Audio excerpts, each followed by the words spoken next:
What's up, guys? Zach here. I went out, I bought a camera just so I could come on the internet and talk to conservatives about how wrong they are about Iraq. None of them even seem willing to defend Iraq. They bash Bush.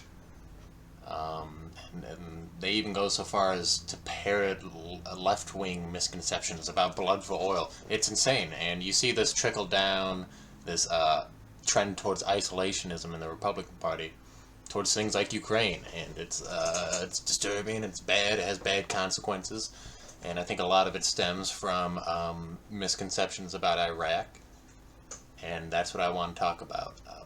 First thing you should know, I'm not an expert on Iraq or foreign policy. I'm just a guy.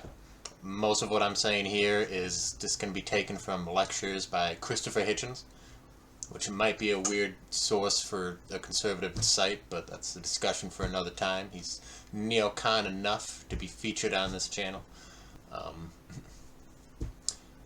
Additionally, I highly recommend everybody go out and watch House of Saddam, because that will give you a great and entertaining look at how psycho Saddam really was. And that's the first thing I want to talk about.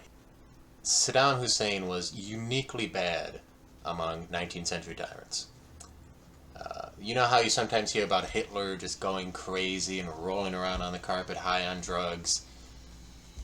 Saddam was a paranoid schizophrenic by really any surface level analysis. He had the Quran written in his own blood over a period of 2 years. His son would go to weddings and steal the bride and R her right in front of the groom. This isn't even mentioning the persecutions against certain groups, political opponents, being forced to applaud your family members' execution. First thing I want people to understand, Saddam was not a secular by any stretch of the imagination. I mean, he was a hardcore fascist. He worshipped Stalin. That's literally why he grew his mustache the way he did. He was trying to emulate Stalin. And he also made references to Lenin. He was a Ba'athist, so don't be too surprised at these connections to communism. And I think that's maybe why some people gave him credit that he was a secular. But this drastically changed after the first Gulf War, after he got kicked out of Kuwait. He began making overtures to radical terrorists, and that was kind of how he was posturing his foreign policy at that point. And he was certainly an Islamist. The second thing we should talk about is reasons to invade a country in the first place. You don't just invade any country that has policies that you don't like, even if you have a pretty good argument that it's oppressive towards their people. Very oppressive. They could be throwing gays off of rooftops. It's not really America's business. There's a lot of bad in this world, and we just can't play the world police, right? But what America is obligated, both legally and I think strategically obligated to do or respond to, is acts of genocide, invasions of your neighbor, harboring of terrorists or international criminals, or flirtation with WMDs or nuclear weapons.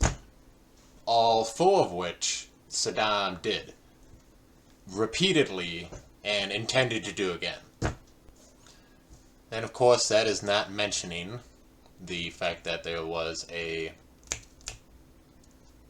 terrorist attack, 9/11, under Bush's presidency that demanded action. The big lesson of 9/11, that specifically Bill Clinton's foreign policy was too hands-off, gave terrorists way too much room to thrive. And I mean, in a lot of ways, he actually helped terrorists in Europe, for example, but that's totally a discussion for another time. And I think that leads us to the first misconception we should tackle, which is that Iraq didn't have anything to do with 9/11, which is pretty much true. All the bombers were Saudi Arabian affiliated with the Taliban. But what was going on at the time was that all of our allies in the Middle East, Saudi Arabia in particular, after 9/11, were kicking terrorists out of their country. They were cooperating with America. They knew America meant business. Saddam was bringing them all in, and he's ramping up the harboring of terrorists during this time. Another misconception we need to tackle is this blood for oil myth that's so popular on the left, but certainly here's some air time on the right. And it's just completely wrong. It's not even close to right. I mean, all you need to do is look at the history for 10 seconds and you'll see that the Iraqis voted on what to do with their oil reserves. And what happened was the oil-rich regions of Iraq, which I believe is Kurds largely, voted against redistributing their oil. I don't really know why, especially rightist conservatives, are buying into this assumption that, oh, if you just implement democracy, then they're just going to socialize all their national resources. It didn't happen. I don't know what to tell you. Third misconception is probably the most important one, and we're going to get to talk more about this in the accomplishments of the Iraq War. The third misconception is that there are no WMDs found. Which, I mean, strictly speaking, yeah, there are no active WMDs found. But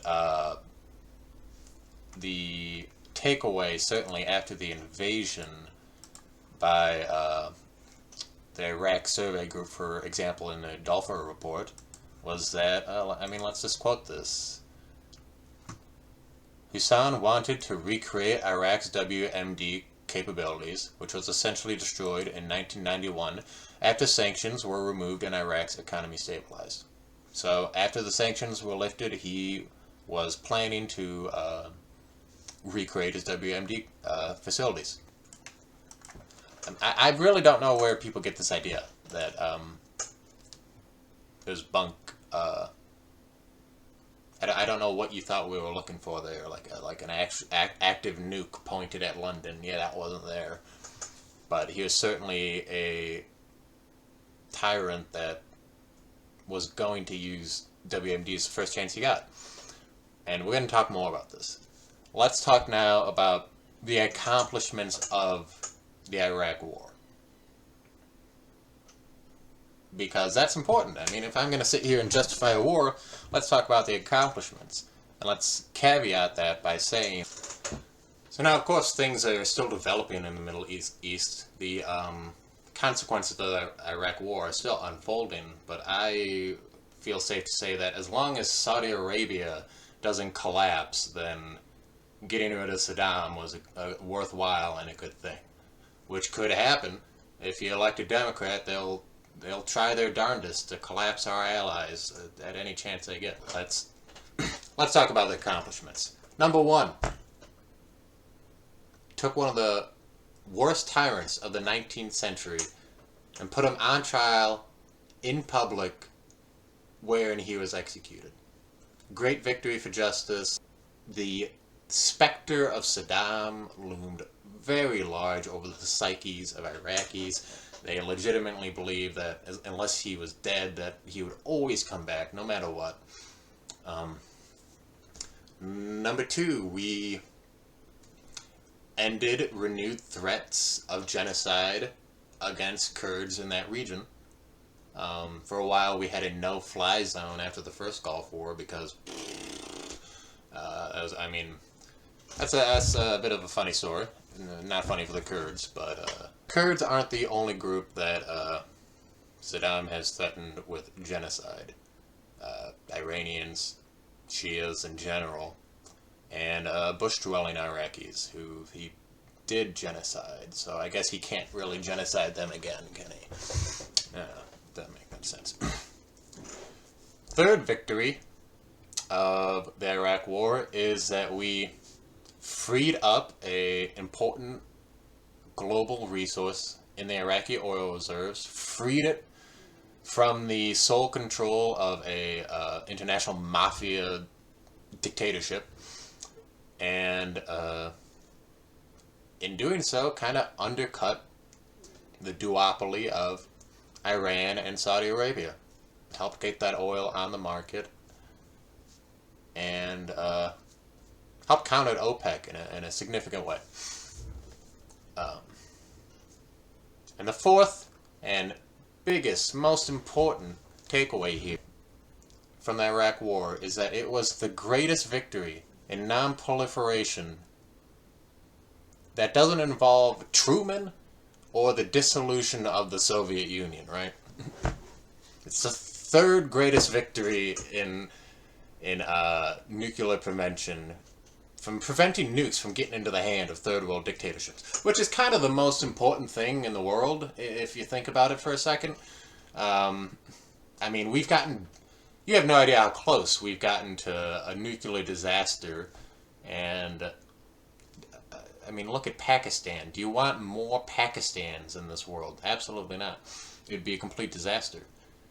So, not only was Saddam maintaining latent WMD capacities, there's a great book called The Bomb in My Garden, where an Iraqi scientist, after Saddam was killed and he felt safe to disclose all this information, informed the CIA that a nuclear centrifuge was buried in a rose bush.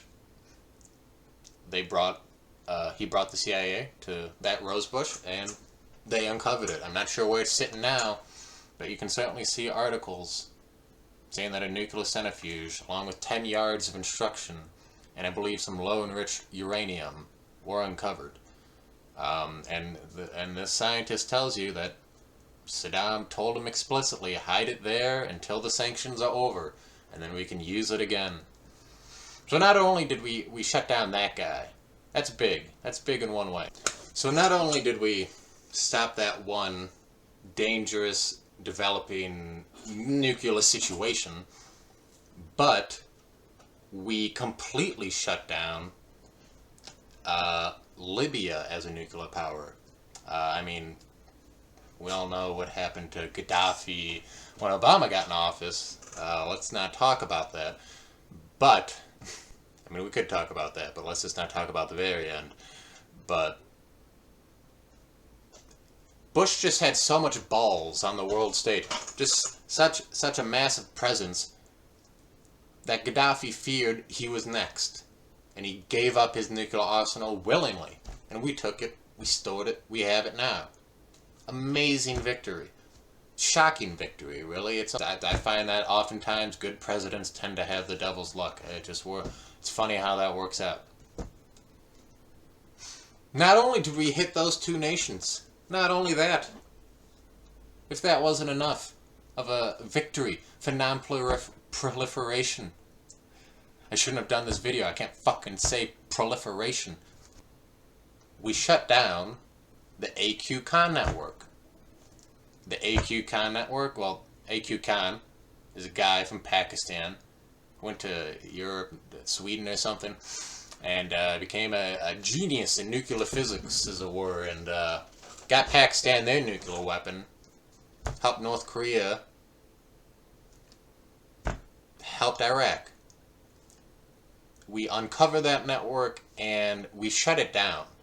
We didn't get our hands on AQ Khan, but at least he was trapped in Pakistan until his death.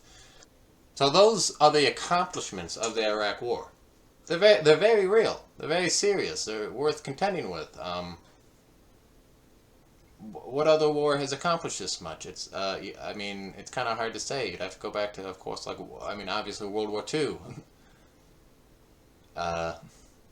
Maybe the Korean War, but even that. So let's talk about some of the big faults of the Iraq War that people take away, and introduce some that people probably don't even know about but are legitimate. We'll start with those. There's a big problem in securing the border that really made no sense to me. I don't understand how Saddam can secure a border with Iran during his entire regime. But as soon as America takes over, it just becomes porous, and all these Syrians and shit keep start pouring in. Obviously should have been prevented. Another mistake was in debathification. So you had all these former Saddam soldiers who were pretty much just shafted. They were banned from ever being able to make a living again, essentially. So they took up arms, which is pretty expectable, at least in hindsight. You probably should have just paid those guys off or taken the time to actually see who was loyal to Saddam and who could be reformed, and not just piss off an entire military-aged battalion that is already armed. That just seems kind of productive. Third problem, and I don't have any kind of excuse for this, was letting the Iranians just take over the parliament. I don't even know how this happened. Did they sneak in? I don't think they snuck in. I'm pretty sure Bush kind of let the Iranians in. Because, the Iranian majority. Bush loved democracy too much. I don't know what to tell you. People think Bush was a stupid guy. He's not. He was a history buff. And he loved democracy. But damn, he loved democracy a little too much. I mean, he kind of caused Hamas, too. I mean, the Israelis warned him, hey, if you let the people here vote, they're just going to vote for Hamas. And, the man just loves democracy. He's not going to listen to that argument. And he wasn't going to listen to Bahraini Iranians either, I guess. Because the man was a true believer in democracy. And that's not such a bad thing, really. It really isn't. Let's move on to probably the biggest flaw of Iraq that people take away, and that's ISIS, right? Can you talk about Iraq without talking about ISIS? And I think I have some good excuses for this. For starters, I kind of put a lot of the blame on Obama. Not just in his initial approach and signaling towards the war in Iraq, which did kind of signal a disinterest and a willingness to pull out. Certainly, even if he did kind of maintain troop regiments to an extent. I'm not sure if he did it to exactly what Bush had before he came into office. But he certainly sent some troops there. But nonetheless, I do think the perception was, and this is one thing Democrats never appreciate, and that's just the perception of what happens when they're elected. And it's very serious.